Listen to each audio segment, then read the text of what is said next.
சிட்டுக்குருவி தொள்ளும் கண்ணுக்குள்ளே கட்டுக்கதைகள் சொல்லும் 10 விரல் 10 தடவை கிள்ளும் பக்கம் வந்து பச்சை கிளியை அள்ளும்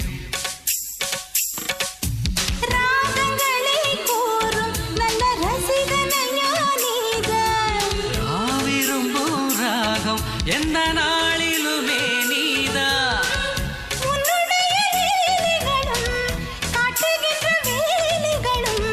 சின்ன பொண்ணுக்கு செல்ல கண்ணுக்கு ரொம்ப பிடிக்கும் சில்லென சில்லென நீர்த்துளிப்பட்டு மெல்லென மெல்லென கை விரல் தொட்டு மெல்லிய மெல்லிய மல்லிகை முட்டு சொல்லுது சொல்லுது மெல்லிசை மிட்டு தொட்டத தொட்டு மத்தத விட்டு தட்டட்டுமா கட்ட விட்டு சிக்கன ஒன்று கட்டட்டுமா